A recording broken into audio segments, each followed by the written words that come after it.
guys, Alli with Imperfect Pages again, and I'm here to do the 10 question journal tag by Heather Mattern and Bree from Documented Journey. I know this tag came out a while ago, but it has taken me a minute to actually sit down and film it because life is busy. Anyway, I guess I will start right in with the first question. How long have you been journaling, and do you remember your first journal?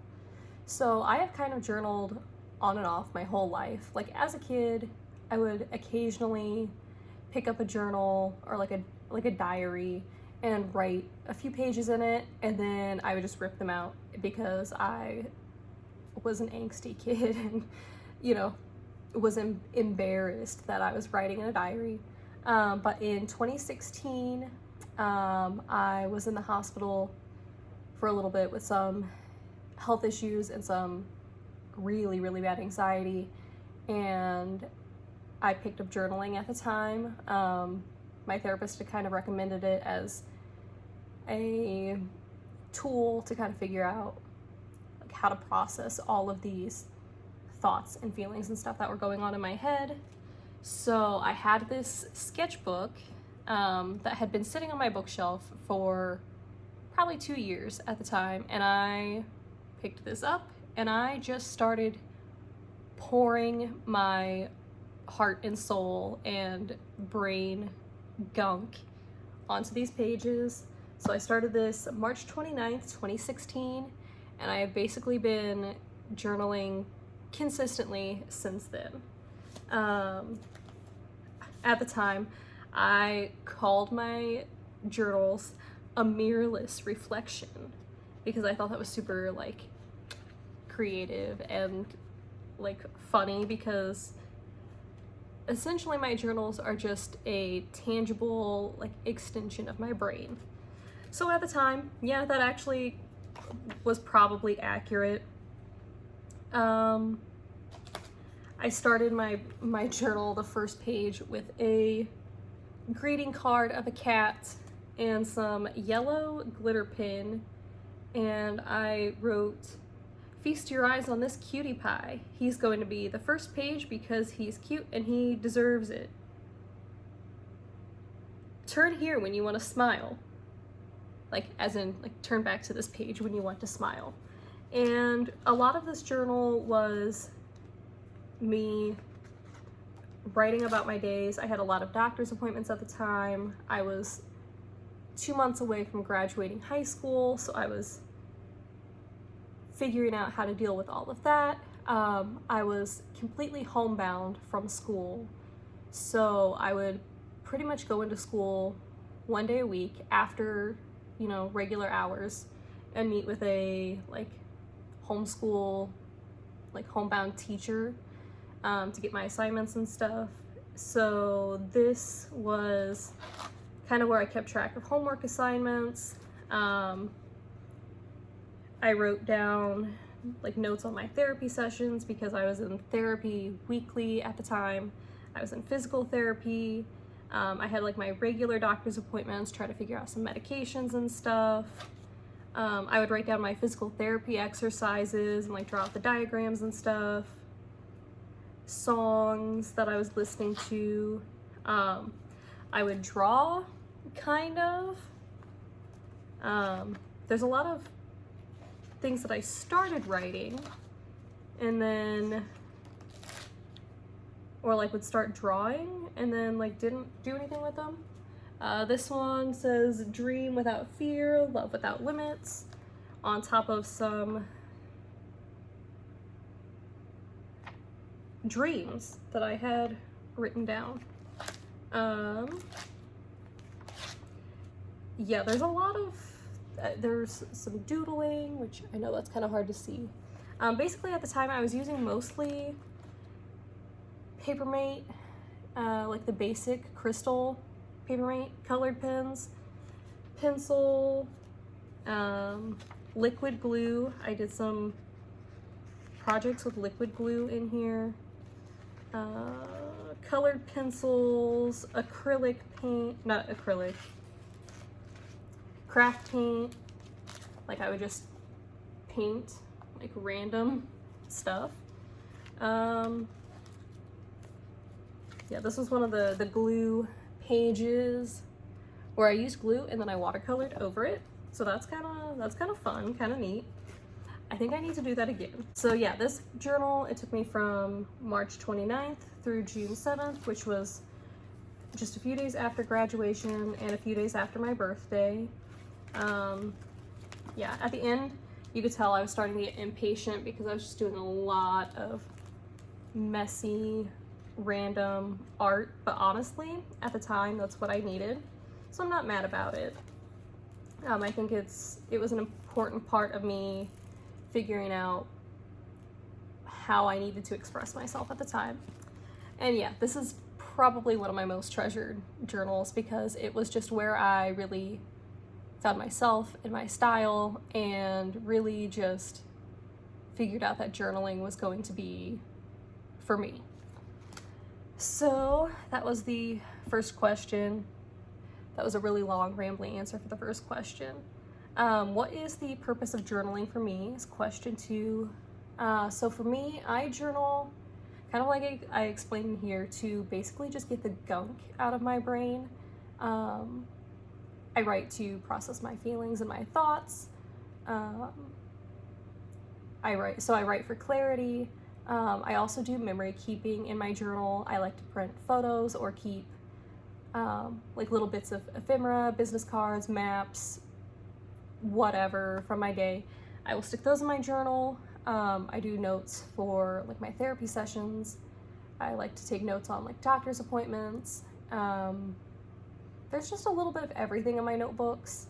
I also do my planning in here. I write out a like weekly spread every week to be able to plan out like my schoolwork, my work schedule,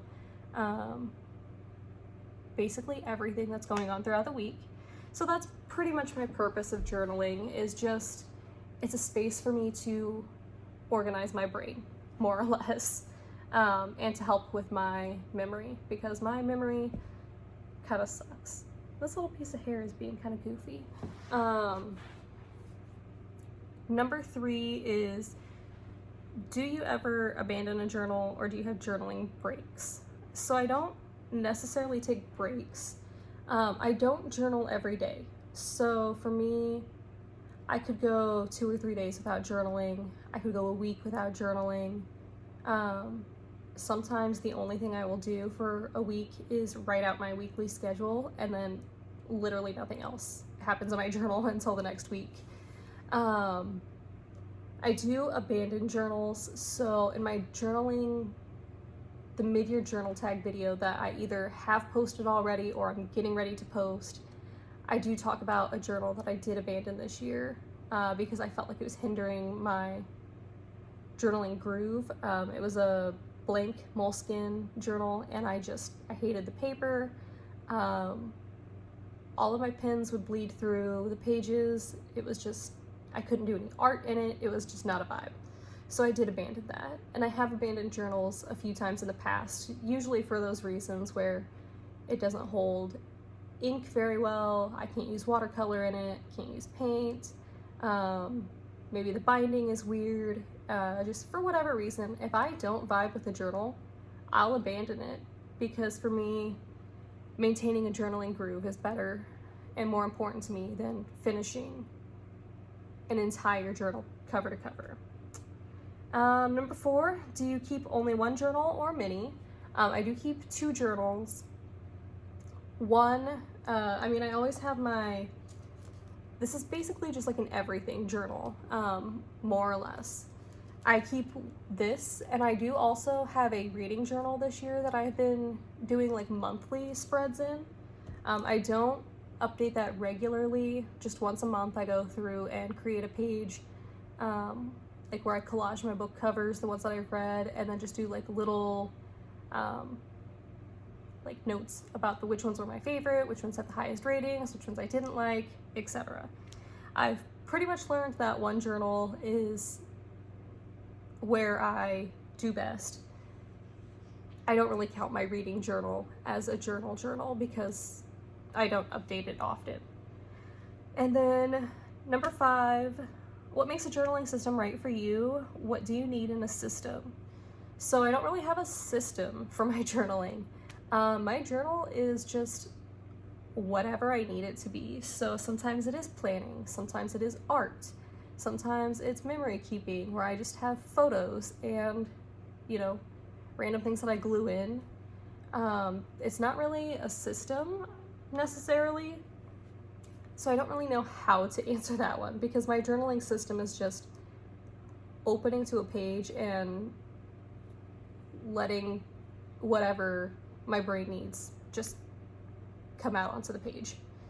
So, next question. Do you have a favorite notebook or pen when it comes to your journaling? So I am a sucker for composition notebooks. I have filled 6 or 7 of these in the past few years. I am trying to use my notebook stash, so I have been using other journals such as this one. But whenever I'm in like a slump, my go-to is to go back to the composition notebook because I can paint in it, I can glue stuff in, I can rip up the pages, I can scribble on it, they're cheap, so I don't feel bad using up the paper however I need to use it. And they hold so many different mediums. You know, I can use acrylic paints in here and it holds up perfectly. I can use fountain pens in here. I can color with like colored pencils or markers or whatever, and they're just so versatile. Anyway, favorite pens, I often gravitate towards the Papermate Ink Joy. That's okay, you can't see that, but if you have used up Ink Joy, you know. And then the Uniball Vision Elite, I use these a lot. This is archival ink, so if I know I'm going to use like watercolor or whatever on those pages, I'll use this pen. That way I know it's not going to bleed. Number 7, how would you describe your journaling style? My style is very messy. For example, I'll paint in my notebooks. I'll just glue in papers and photos. This one I need to attach. I don't know why it's not attached to there. What else do I have that I can show?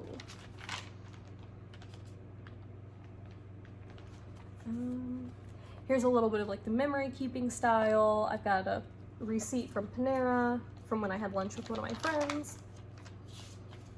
I've got like collage stuff where it's just like magazine clippings and stickers.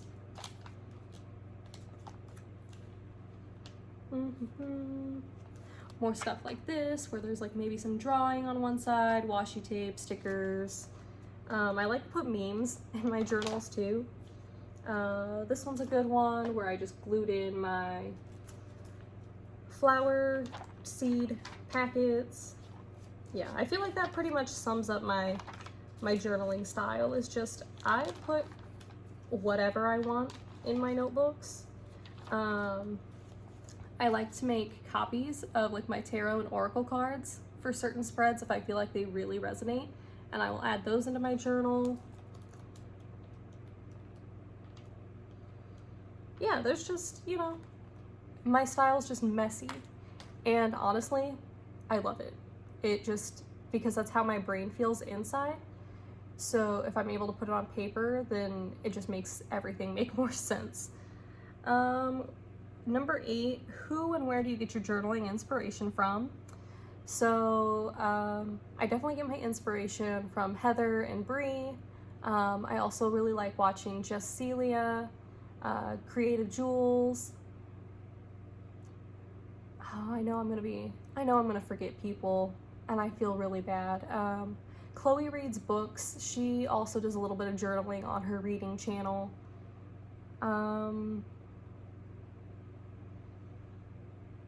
The Nerd Journals, Erica. Who else? There's a lot of people I follow on Instagram too. that I get a lot of inspiration from. Spooky Bean journals. I know there's people that I'm forgetting, and I feel really bad. Which is the reason why I keep a journal, because my memory is really bad. Yeah, I just kind of get my inspiration from people on YouTube, Instagram. I do get ideas from Pinterest and stuff too, but I have kind of strayed away a little bit from Pinterest just because it felt like I was seeing the same stuff over and over and over. So I have switched more to Instagram and YouTube. And then, what does your journaling routine look like / how often do you journal? Like I kind of already mentioned, I don't have a journal routine. I just journal whenever I feel drawn to it. So that could be, sometimes it's daily. Sometimes it's once a week. Sometimes it's just once or twice a week. Sometimes I'll be on a daily kick for a few weeks. Sometimes I'll just do my weekly planning and only have my weekly layouts for a few weeks. I don't have a routine. I just journal when I feel like I need to. And honestly, that works for me. I've been journaling long enough where I'm not worried about the habit completely falling off or anything, because I'm always drawn back to my notebooks. I would say right now, and like this past year, I've journaled 4 to 5 days a week. It's not an everyday thing just because that's not practical for me, but 4 to 5 days a week is pretty average. And then the last question, your one tip for a beginner who wants to get into journaling. You just got to pick up a notebook and a pen and a glue stick and just start. I found it easiest to start journaling by gluing things onto the pages so that I didn't have as much of a page to fill. In this first journal, because I was taking art classes in high school, it was easier for me to incorporate artsy stuff into the notebook. So like for my drawings and stuff, I added those in there. You can start with just adding lists of stuff onto the page. Do a list of songs that you're listening to at the moment. Put a quote in the middle of the page, and then, that's the only thing that you put on that page. Take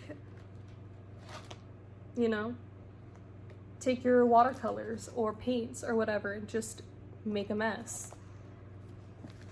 You don't have to make your pages look perfect. That's why I love sketchbooks and composition books, because especially cheaper notebooks in general, because I don't feel bad about making a mess and I know that's what's going to work for me.